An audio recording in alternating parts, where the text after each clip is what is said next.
বড় ভাই বড় ভাই আজকে যে বিষয়টা নিয়ে কথা বলবো এটি হচ্ছে যে তার মানে একদম টপ লেভেলের বিষয়। ঠিক আছে, বিষয়টা হচ্ছে যে মেয়ে ছেলের মন বোঝার উপায়, মেয়ে ছেলের মনটা কীভাবে বুঝবেন। হ্যাঁ, তো এটি তেমন একটা কঠিন না। আমার একটা বন্ধু ছিল, বন্ধু হচ্ছে প্রায় 150 বছর ধরেই গবেষণা করেছে মেয়ে ছেলের মন বোঝার উপায়।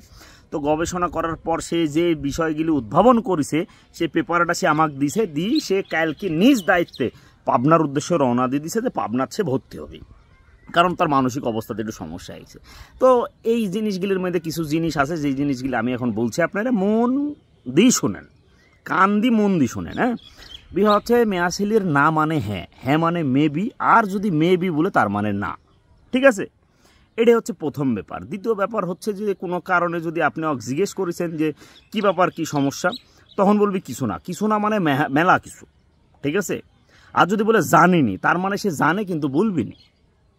বোঝা গেছে?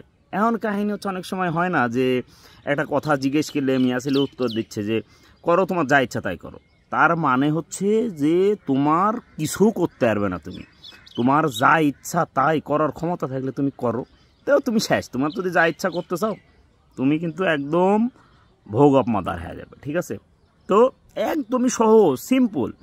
আর এরে অনেক সময় হয় না চুপ থাকে, তো তোমার মনে হয় যে আরে মনে কি চলছে, আরে মনে কি চলছে আমি তোমাকে বলে দিই। কখনো কম্পিউটার ওপেন করে যে 15-20টা ট্যাব পাশাপাশি রেখে কাজ করেছো না, তো এরে মনে সেম এইভাবেই চলছে আর কি। কখন কোন ট্যাব কখন কাজ করছে এরা জানে না, কিন্তু তোমাকে বুঝে নিতে হবে। ঠিক আছে, এরা মুখে বলবি না, কিন্তু তোমাকে বুঝে নিতে হবে। অতটাও কঠিন না জিনিসটা। ঠিক আছে, আবার দেখা যাচ্ছে যে এর মধ্যে একটা অন্যতম পাওয়ার আছে। সে পাওয়ারটা হচ্ছে যে এরা তোমার 5 মিনিট আগে একটা পোস্ট করেছে, পোস্ট করার পর আবার 5 মিনিট পর ওখানে ঘুরে যায় ওই পোস্টটা ডিলিট করে দিবি। কারণ তখন তার মুড যা ছিল এখন তার মুড চেঞ্জ হয়ে গেছে। মাঝখানে দূরত্ব হচ্ছে 5 মিনিট, 5 মিনিটের মধ্যে তার মন চেঞ্জ হয়ে গেছে। ঠিক আছে, আর এরে দেখা যাচ্ছে যে কোনো কিছু তো পৃথিবীর বুকে সবচেয়ে বড় ক্ষমতা হচ্ছে এরে যে এরা এক টানা কয়েক ঘন্টা লাগাতার কাঁদবি, কিন্তু তারা কান্দার কারণ জানে না। মানে খুবই সহজ। আবার দেখা যাচ্ছে যে ক্যান্দি উঠে মুখ টুক ধুয়ে আসি ডাঁটে ঘুরে বেড়াতে, কোনো সমস্যা নেই। তার মানে একটু আগে যে সে কাঁদছিল এটি তার মধ্যে আর কোনো প্রভাবই ফেলবে না। ঠিক আছে, আর সবচাইতে